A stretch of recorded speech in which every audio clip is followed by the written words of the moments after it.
இந்தியாவின் நம்பர் 1 டீலரான வசந்தன் கோ சார்பில் ஆண்டுதோறும் 10 மற்றும் 12ஆம் வகுப்பில் பள்ளியில் முதலிடம் பிடித்த மாணவ மாணவிகளுக்கு விருதுகளை வழங்கி வருகிறது. இந்நிலையில் இந்த ஆண்டிற்கான விருது வழங்கும் விழா நாகர்கோவிலில் தனியார் கல்லூரியில் நடைபெற்றது. இந்நிகழ்ச்சியை கன்னியாகுமரி நாடாளுமன்ற உறுப்பினர் விஜய் வசந்த் குத்துவிளக்கேற்றி தொடங்கி வைத்தார். இதனைத் தொடர்ந்து மாணவ மாணவிகளுக்கு அவர் விருதுகளை வழங்கி கௌரவித்தார். இந்நிகழ்ச்சியில் கல்லூரி முதல்வர் துரைஸ், பேராசிரியர் ஸ்டெனி ஷெரீன் உள்ளிட்டோர் கலந்து கொண்டனர். இந்நிகழ்ச்சியில் வசந்தன் கோ குழும செயலாளர் பேராசிரியர் சரவணன் நன்றி கூறினார். 2018 மறைந்த தந்தை திரு வசந்தகுமார் அவர்களால் மாணவர்களுக்கு நம்ம ஏதாவது கான்ட்ரிபியூட் பண்ணணும்னு சொல்லி அப்படி எடுத்து இந்த இனிஷியேட்டிவ் தான் தொடர்ந்து நம்ம இது 9வது ஆண்டு பண்ணிட்டு இருக்கோம். ஸோ இந்த இவெண்ட்டோட நோக்கமே identifying the students and recognising the talent தான் சொன்னோம். படிப்பில் நீங்கள் எல்லாருமே சிறந்து வந்திருக்கீங்க.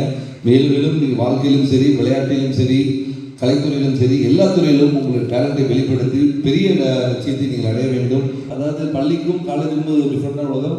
கல்லூரி இதில் கல்லூரி வாழ்க்கை எப்படி என்ஜாய் பண்ணுறீங்களோ நல்லா என்ஜாய் பண்ணுங்க, அதே போல் நல்லாவும் படிங்க. ஸ்கூல் ஃபர்ஸ்ட் எடுத்து இங்கே வசந்தன் கோ சார்பாக பரிசு தந்திருக்காங்க.